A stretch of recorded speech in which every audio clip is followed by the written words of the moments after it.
2023년 4월 4일 오늘의 말씀 시작하겠습니다. 오늘 나눌 말씀은 하박국 1장 2절에서 4절 말씀입니다. 여호와여, 내가 부르짖어도 주께서 듣지 아니하시니 어느 때까지이리까? 내가 강포로 말미암아 외쳐도 주께서 구원하지 아니하시나이다. 어찌하여 내게 죄악을 보게 하시며 패역을 눈으로 보게 하시나이까? 겁탈과 강포가 내 앞에 있고 변론과 분쟁이 일어났나이다.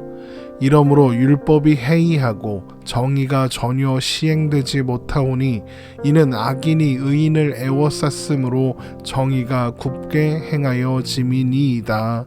아멘. 하박국서에서 선지자는 질문을 하고 하나님은 거기에 대답하십니다.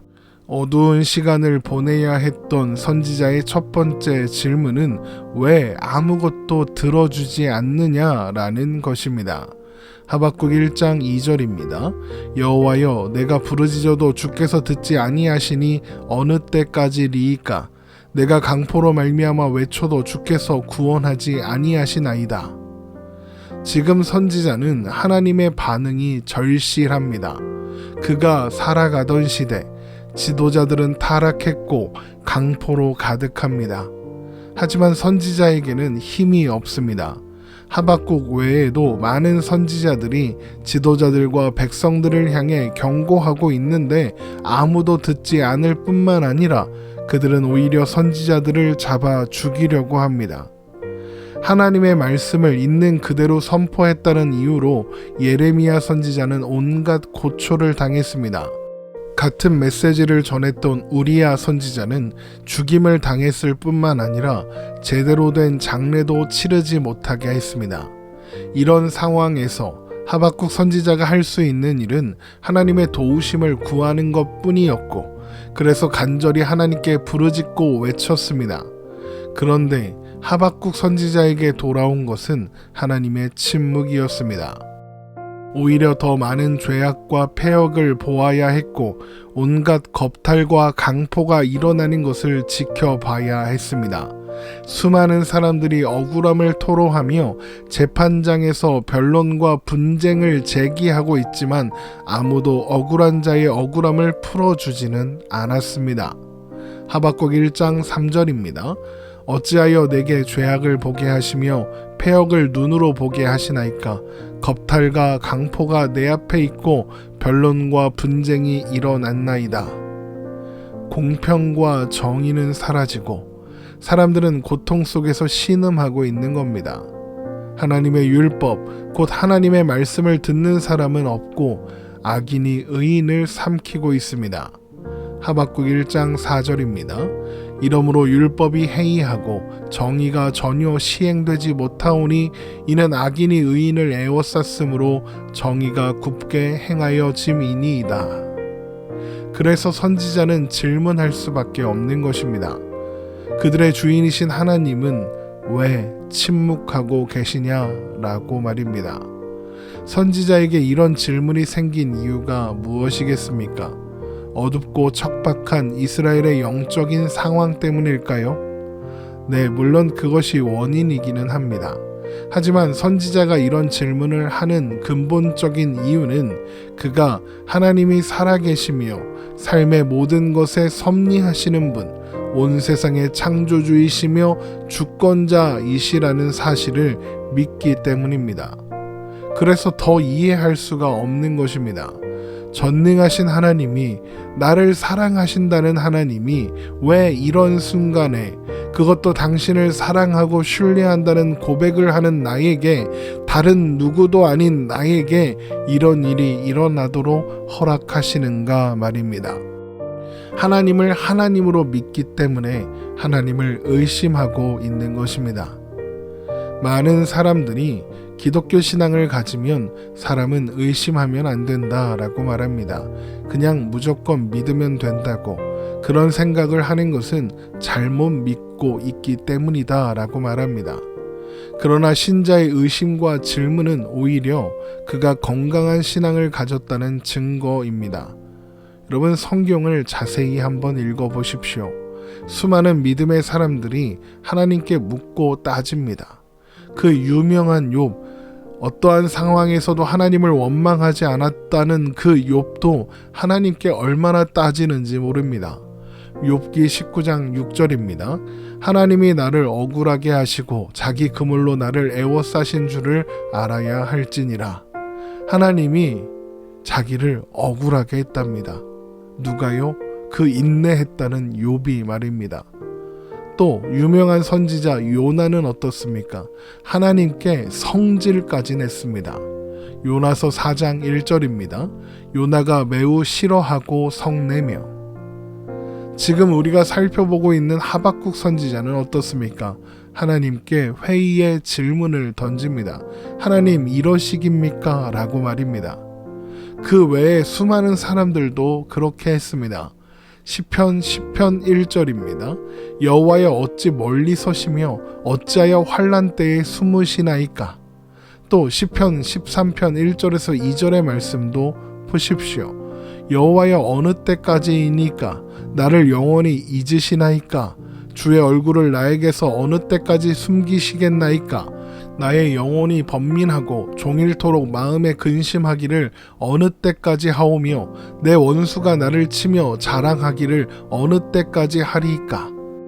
또 시편 22편 1절에서 2절도 보겠습니다. 내 하나님이여 내 하나님이여 어찌 나를 버리셨나이까. 어찌 나를 멀리하여 돕지 아니하시오며 내 신음소리를 듣지 아니하시나이까. 내 하나님이여 내가 낮에도 부르짖고 밤에도 잠잠하지 아니하오나 응답하지 아니하시나이다. 그런데 우리는 이런 사람들을 불신앙의 사람들이라고 부르지 않습니다. 오히려 믿음의 사람들이라고 부르죠. 왜 그럴까요? 여러분, 믿음의 반대말은 의심이 아닙니다. 믿음의 반대말은 불신입니다. 믿음이 있는 사람이 의심도 하고 의문도 가지는 겁니다. 믿음이 없으면 의심하지 않습니다. 의심할 필요가 없거든요. 왜요? 관심이 없으니까요. 그러니까 의심하지도 질문하지도 않습니다. 그냥 외면하고 신경 쓰지 않으면 되니까요. 여러분, 우리의 신앙 여정이 어떻습니까? 수없이 많은 회의와 의심 그리고 질문들이 찾아옵니다. 그렇다고 하나님을 안 믿는 건 아닙니다. 하나님을 믿습니다. 하나님의 선하심도 믿고 하나님이 온 우주 만물의 주권자이신 것도 믿습니다. 그런데 우리 신앙 여정 속에서 왜? 라는 질문이 떠나지는 않습니다. 이해할 수 없고 답답합니다. 그러나 여러분, 하나님 앞에서 갖는 이런 의문과 회의는 불경스러운 것이 아닙니다. 이해할 수 없는 상황 속에서, 그래서 하나님의 살아계심과 선하심이 의심스러울 때 하나님께 물으시기 바랍니다.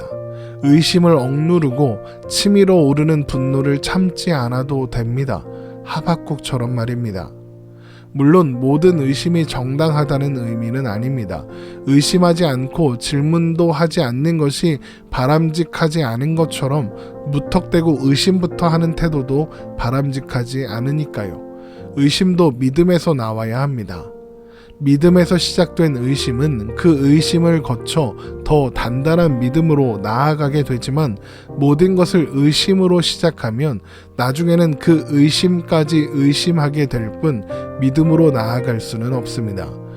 회의하고 질문하는 신앙이 건강한 신앙이라고 하니까 의심을 위한 의심, 질문을 위한 질문을 하는 사람들이 있습니다.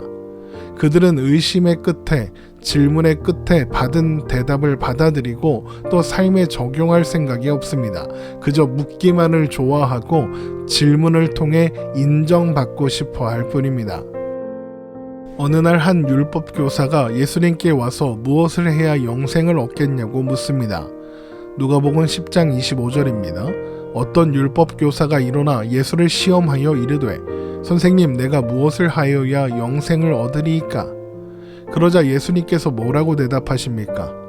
누가복음 10장 26절에서 27절입니다. 예수께서 이르시되 율법에 무엇이라 기록되었으며 내가 어떻게 읽느냐? 대답하여 이르되 내 마음을 다하며 목숨을 다하며 힘을 다하며 뜻을 다하여 주 너의 하나님을 사랑하고 또한 내 이웃을 내 자신같이 사랑하라 하였나이다. 지금 율법교사는 답을 알고 있습니다. 그런데도 묻는 것입니다. 왜요? 자신이 안다는 것을 자랑하고 싶기 때문입니다.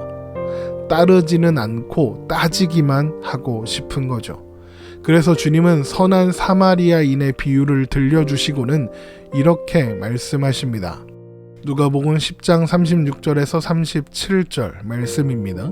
내 생각에는 이 세 사람 중에 누가 강도 만난 자의 이웃이 되겠느냐? 이르되 자비를 베푼 자이니이다. 예수께서 이르시되 가서 너도 이와 같이 하라 하시니라. 가서 너도 이와 같이 하라입니다. 우리는 믿기 때문에 의심도 하고 믿기 때문에 질문도 합니다. 그러나 거기에서 멈춰서는 안 됩니다.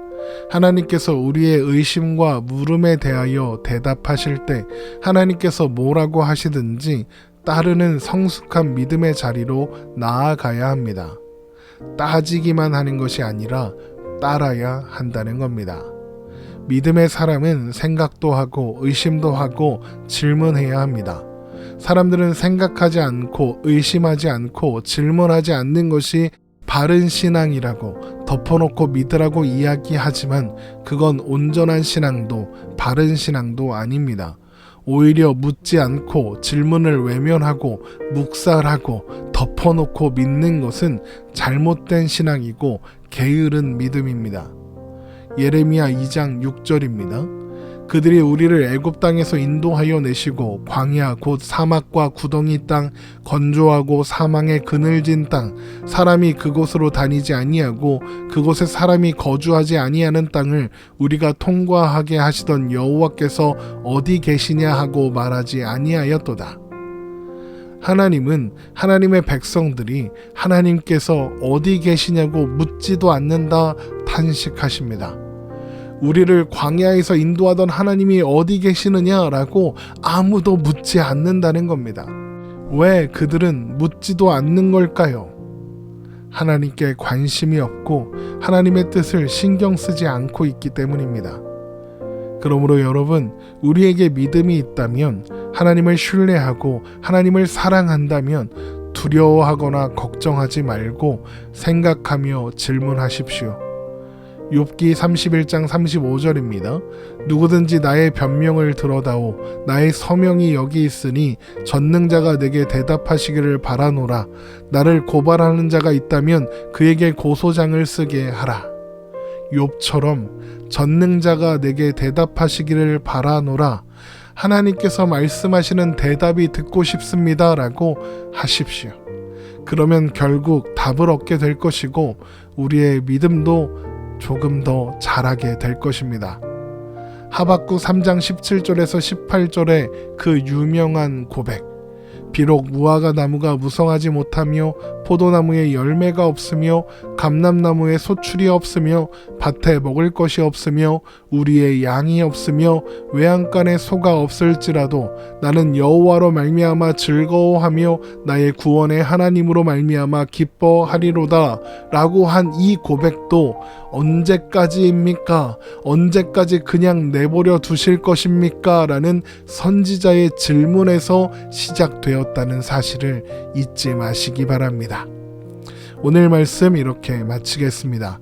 오늘도 하나님 안에서 행복한 우리가 되기를 주님의 이름으로 축원합니다.